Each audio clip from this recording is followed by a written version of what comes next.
Break के बाद दोबारा हाजिर है नाज़रीन। आज का जो हमारा मौजू है वो है कुरान और हदीस की रोशनी में सहाबा कराम की अजमत और शान। इस पर रोशनी डालने के लिए हमारे साथ मौजूद हैं हज़रत अल्लामा मौलाना पीर सैयद अताल मुस्तफ़ा शाह अतीक साहब।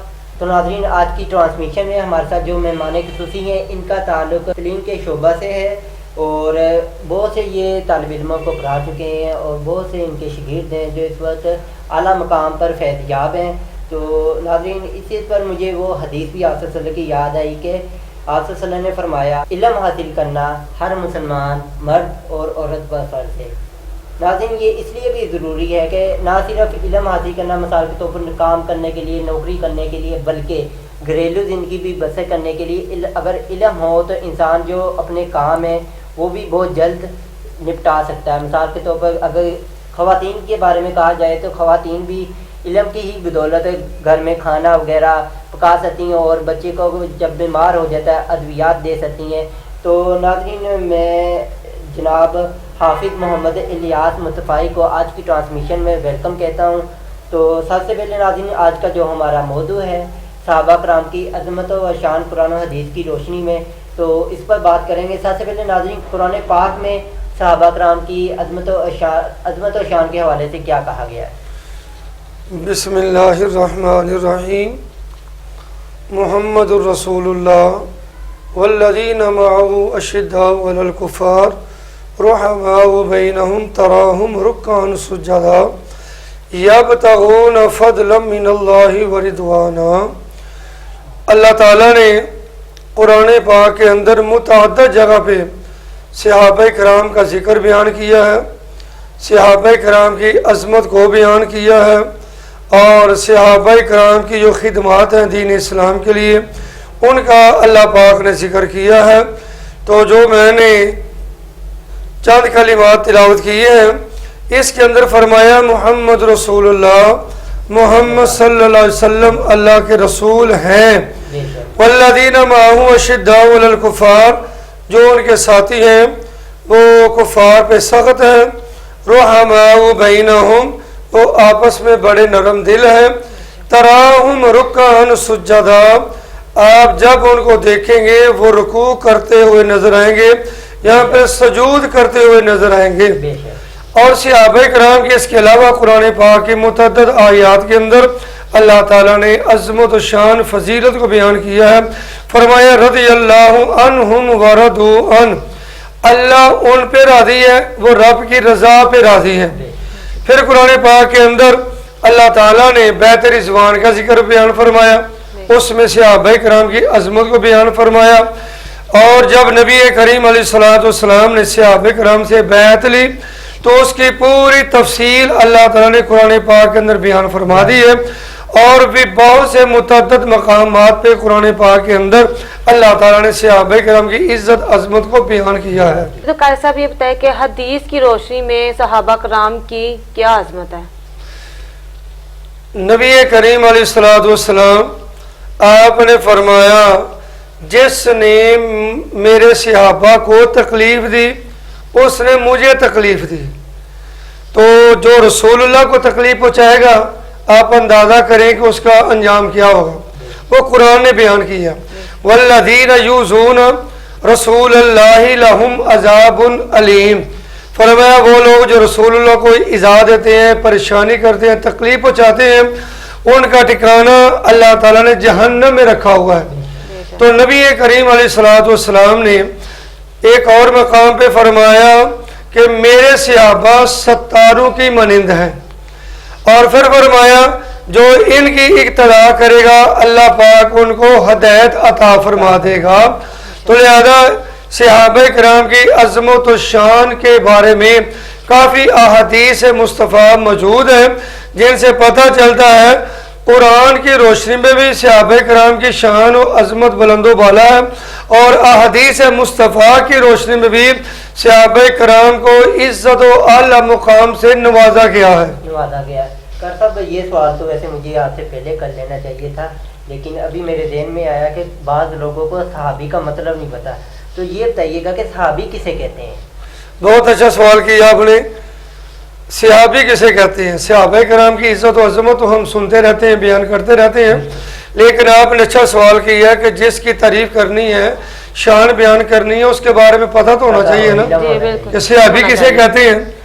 صحابی واحد ہو تو صحابی کہتے ہیں، جمع ہو تو صحابہ کہتے ہیں، اور صحابی اس آدمی کو کہتے ہیں۔ اس کی علماء کرام نے مختلف تعریف بیان فرمائی ہے۔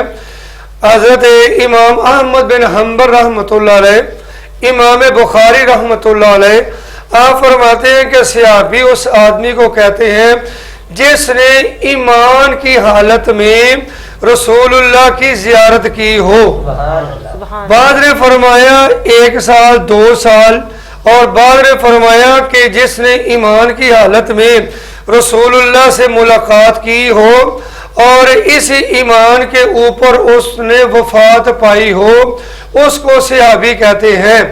اور بعض فرماتے ہیں کہ چاہے 1 سال رسول اللہ کی معیت ملی ہو، 1 مہینہ معیت ملی ہو، 1 ہفتہ رسول اللہ کی اس کو قربت ملی ہو، یا 1 لمحے کے لیے اس کو رسول اللہ کی زیارت نصیب ہو، اس آدمی کو صحابی کہتے ہیں۔ صحابی کہتے ہیں۔ کہا تھا یہاں پر یہ بھی یاد آیا کہ اب مثال کے طور پر بعض لوگوں کو آپ خواب میں بھی ملتے ہیں، کافی آپ نے سنا ہوگا، تو کیا وہ لوگ بھی صحابہ میں شامل ہوں گے؟ یہ بھی آپ نے بہت اچھا سوال کیا۔ صحابی اسے کہتے ہیں جس نے رسول اللہ کی زیارت کی ہو لیکن حیات ظاہری میں، حالات ظاہری میں، جس نے حیات ظاہری میں رسول اللہ کی زیارت کی ہے اسے صحابی کہتے ہیں۔ یعنی کہ جب آپ صلی اللہ علیہ وسلم اس دنیا میں موجود تھے تو تب زیارت کی ہو تب ہے، ویسے اگر خواب میں نہ ہو تو خواب میں زیارت ہو تو وہ صحابی نہیں کرتے۔ حضور غوث اعظم رضی اللہ تعالی عنہ نے خواب کے اندر رسول اللہ کی زیارت کئی مرتبہ کی ہے، لیکن ان کو ہم صحابی نہیں کہیں گے۔ صحابی اسے کہتے ہیں جس نے حیات ظاہری میں زیارت کی ہو، ورنہ بڑے بڑے دنیا کے اندر عاشق موجود ہیں جنہوں نے خواب کے اندر رسول اللہ کو کئی مرتبہ دیکھا ہے۔ بے شک، غازی علم الدین کو دیکھ لیں، جی غازی ممتاز حسین قادری کو دیکھ لیں، اور بڑے بڑے جو ہیں عبد الرحمن جامی رحمۃ اللہ علیہ کو دیکھ لیں۔ بڑے بڑے عاشق موجود ہیں جنہوں نے زیارت کی ہے، لیکن ان کو صحابی نہیں کہا جائے گا۔ جی تو قائد صاحب یہ بتائیں کہ کیا کسی صحابی کا قرآن پاک سے صحابی ہونا ثابت ہے؟ ہاں جی، بہت اچھا سوال کیا آپ نے، چونکہ عظمت صحابہ بیان ہو رہی ہے تو قرآن پاک کے اندر جب آپ غار ثور کا واقعہ پڑھتے ہیں نا، غار ثور کے اندر کون تھے؟ نبی کریم علیہ الصلوۃ والسلام کے ساتھ ابو بکر صدیق تھے۔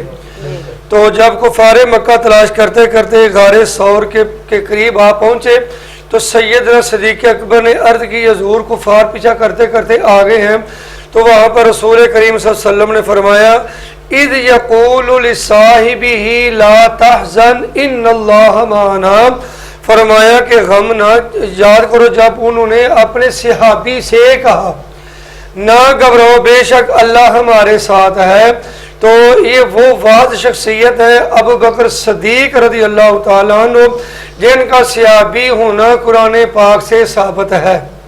اچھا تو قائد صاحب بتائیے کہ قرآن پاک میں ہر چیز کا ذکر آیا ہے، تو آج صحابہ کرام کی عظمت کے بارے میں بات ہو رہی ہے، تو بتائیں کہ قرآن پاک میں کیا کسی صحابی کا نام آیا ہے؟ ہاں بالکل، آپ نے بہت اچھا سوال، یہ بھی اچھا سوال کیا ہے۔ قرآن پاک کے 22ویں سپارے کے دوسرے رکوع میں صحابی کا نام آیا ہے، اس کا نام ہے حضرت زید رضی اللہ تعالیٰ عنہ۔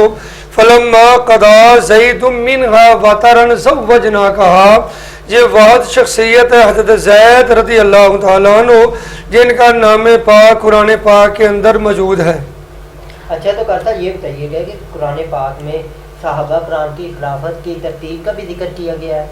ہاں بالکل، صحابہ کرام جس ترتیب سے انہوں نے یہ خلافت کی ہے، مثلا حضرت ابو بکر صدیق، عمر فاروق، عثمان ذو النورین، مولا کائنات شیر خدا رضی اللہ تعالی عنہم، یہ ہم اس ترتیب سے ان کا ذکر کرتے ہیں۔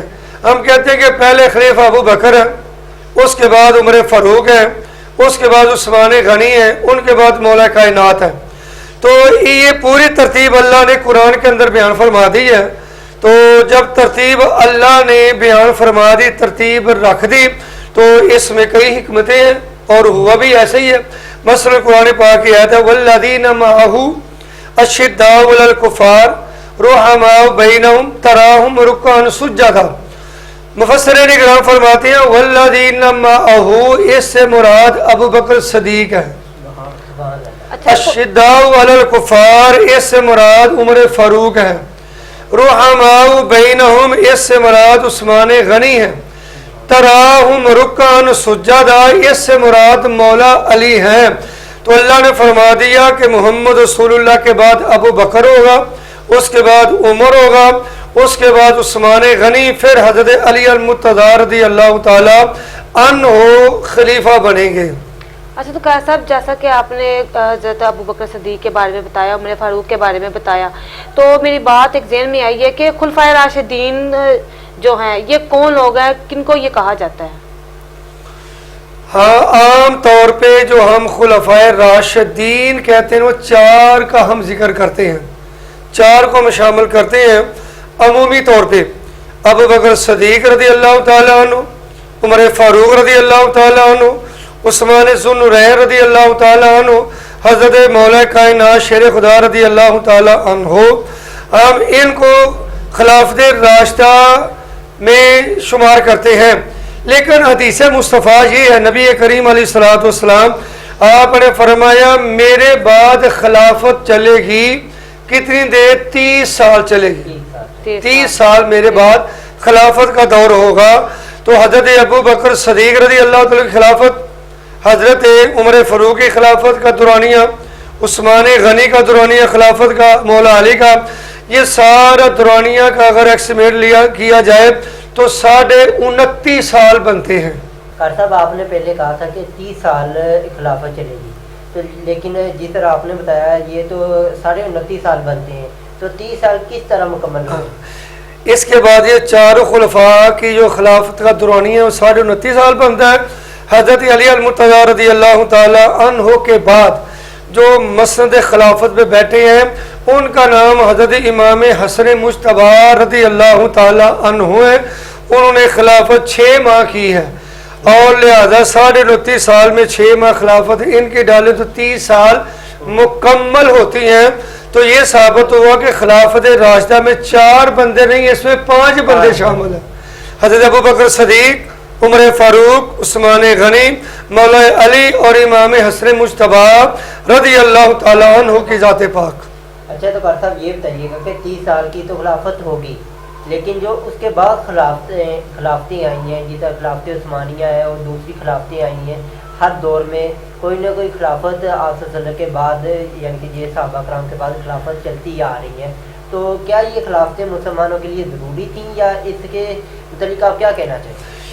नबी करीम अलैहिस्सलातु वस्सलाम का फरमाने आलिशान है कि मेरे बाद खिलाफत 30 साल तक चलेगी और उसके बाद मलूकियत आ जाएगी, यानी कि बादशाहत आ जाएगी। फिर जो उसके बाद बनेगा वो बादशाह बने। तो लिहाजा खिलाफत की जो मियाद है वो 30 साल तक है। जी तो नाज़रीन, ये थे हज़रत अल्लामा मौलाना पीर सैयद अता अल मुस्तफ़ा शाह अतीक साहब, जिन्होंने आज के मौजू पर सहाबा कराम की अजमत और शान बहुत अच्छे तरीके से रोशनी डाली। तो नाज़रीन, एक छोटी सी ब्रेक के बाद दोबारा हाजिर होंगे और आज का जो हमारा सवाल जवाब का सेगमेंट है उस पर भी रोशनी डालेंगे और जो हमारे आज के मेहमान हैं इनसे भी चंद बातें होंगी, तालीम के हवाले से बातें होंगी और मज़ीद जो भी दीनी मालूमात है उसके मुतालिक भी हमारे उलमा कराम भी मौजूद हैं। तो एक छोटी सी ब्रेक के बाद दोबारा हाजिर होते हैं। देखते रहे शान इस्लाम रमज़ान ट्रांसमिशन।